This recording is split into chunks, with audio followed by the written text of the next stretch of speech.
Sir, आज nurses day है। Nurses day क्यों मनाया जाता है?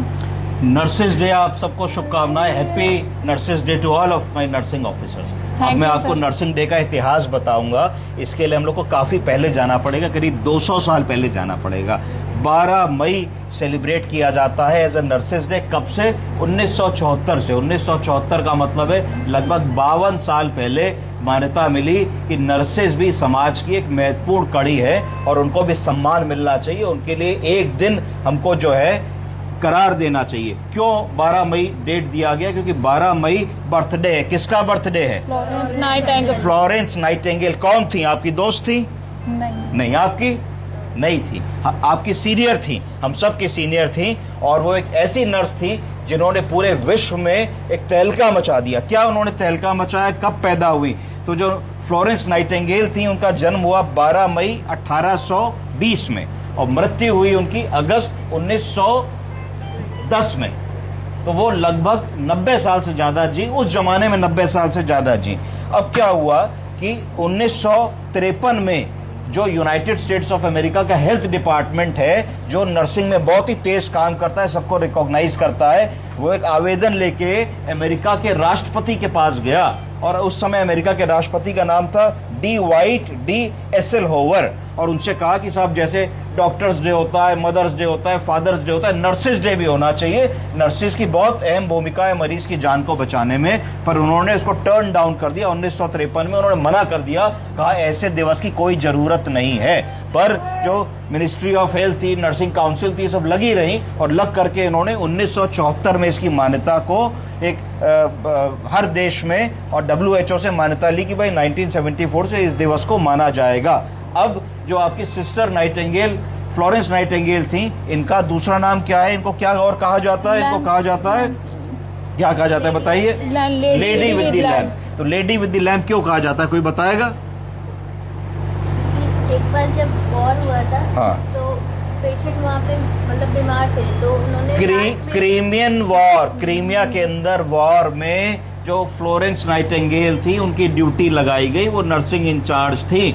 तो कॉन्स्टेंटिनोपोल में एक अस्पताल बनाया गया जहां पे वॉर में जो कैदी घायल हो जाते थे उनको रखा गया। वो इतनी डिवोटेड नर्स थी कि ड्यूटी के आवर्स का घड़ी देख के काम नहीं करती थी। और रात में जब सब सो जाते थे तो एक लालटेन लेकर के अपने हर मरीज को देखती थी कि भाई उनका मरीज ठीक है, किसी को कोई जरूरत तो नहीं है, किसी को दर्द पीड़ा तो नहीं है, किसी के खून तो नहीं निकल रहा, किसी को कुछ और मुझे करने की जरूरत तो नहीं है। तो क्या उन्होंने ऐसा किया कि उनका नाम विश्व भर में हो गया? भाई नर्सेस तो सब होती हैं, आप भी हैं, आप भी हैं। उन्होंने ऐसा क्या किया?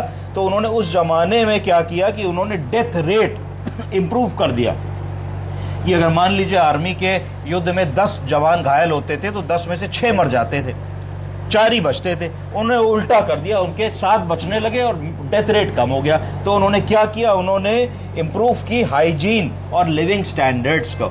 इन्होंने साफ सफाई, इन्फेक्शन, स्टरलाइजेशन, पट्टी, घाव की पट्टी, oral care, eye care, back care, lateral position nursing, इन सब चीजों पे इतना ज्यादा उन्होंने ध्यान दिया। डेली राउंड्स लेना शुरू किया, इन सब चीजों को ध्यान दिया। 2 मरीजों के बीच में कितनी दूरी होनी चाहिए, क्या डिस्टेंस होना चाहिए, हैंड वॉश का क्या मतलब है, एक से दूसरे में इन्फेक्शन ना हो जाए। ये सारी चीजें उन्होंने करी जिससे कि डेथ रेट इंप्रूव हो गया। तो अवर नर्सेज, दिखाइए हमारी नर्सेज, अवर फ्यूचर, ये हमारे समाज का, हमारे देश का भविष्य, फ्यूचर है। इनको हमें एम्पावर करना है। एम्पावर करने का मतलब है ताकत देनी है। भाई डॉक्टर साहब तो आए, अपना काम 5 मिनट में करके चले गए कि भाई मरीज आईसीयू में सीरियस शिफ्ट हुआ, डायबिटिक कीटो एसिडोसिस का है, सिस्टर शुगर देखती रहिएगा। तो सिस्टर को 1-1 घंटे पे, 2-2 घंटे पे शुगर देखनी है। अगर वो शुगर नहीं देखेंगे, यूरिन में कीटोन्स नहीं देखेंगे, तो कभी मरीज हाइपोग्लाइसीमिया में जाएगा, कभी हाइपरग्लाइसीमिया में जाएगा, कभी कीटोन्स फिर से पॉजिटिव आ जाएंगे, रिजल्ट नहीं आएगा। पोस्ट ऑपरेटिव पेशेंट को छोड़ करके चले गए, सिस्टर बीपी देख लीजिएगा। अगर सिस्टर बीपी नहीं देखेंगी तो एकदम से मरीज गड़बड़ हो जाएगा। मरीज को पेन में छोड़ के चले गए, अगर सिस्टर पेन मैनेजमेंट नहीं करेंगी तो मरीज गड़बड़ हो जाएगा। NICU की नर्सेज, बर्न वार्ड की नर्सेज, स्ट्रोक वाली नर्सेज, इमरजेंसी डिपार्टमेंट की नर्सेज, ट्रॉमा की नर्सेज का बहुत ही ज्यादा उपयोग है। तो नर्सेज सेव लाइफ। तो जीवन को बचाने में मुझे लगता है, इसको कहने में मुझे कोई शर्म नहीं है कि डॉक्टर से ज्यादा उसमें जो सहयोग है जीवन को बचाने में किसी का, उसमें नर्सेज का सहयोग, डॉक्टर से बड़ी भूमिका है। क्योंकि डॉक्टर का काम थोड़ी देर का है, ज्यादा टेक्निकल है, पर जो प्रोलॉन्ग्ड वर्क है जिससे एक अल्टीमेट रिजल्ट आते हैं। हमने बहुत बड़ा ऑपरेशन कर लिया, मेजर हार्ट का ऑपरेशन कर लिया, अगर हमने सफाई नहीं रखी, समय से दवा नहीं दी, मॉनिटरिंग नहीं करी, वाइटल नहीं ठीक रखे, इलेक्ट्रोलाइट नहीं ठीक रखे, ऑर्डर्स नहीं फॉलो करे, तो कई मरीज को निमोनिया होगा, कई मरीज को यूटीआई होगा, कई मरीज की कैथेटर केयर बिगड़ेगी, कई मरीज को ट्रैकियोस्टमी बिगड़ेगी और अल्टीमेटली फिर रिजल्ट नहीं आ पाएगा। पर्पस क्या है नर्सिंग डे मनाने का? नर्सिंग डे मनाने का पर्पस है कि हम ऑनर करें, सम्मान करें अपनी नर्सेस को और उनके लिए एक बेटर जो कंडीशंस है, वर्किंग कंडीशंस, उनको एडवोकेट करें कि उनको भी सम्मान मिले, मान मिले, अधिकार मिले और रिकॉग्निशन हो क्या इंपैक्ट उनकी वजह से पेशेंट केयर में आता है। कि भाई खाली आदमी कह देता है डॉक्टर साहब है, डॉक्टर साहब भगवान है, ऐसा नहीं है। देवी जो है हमारी नर्सिंग माता भी है, क्योंकि उनके बिना डॉक्टर साहब और पूरी टीम अधूरी है।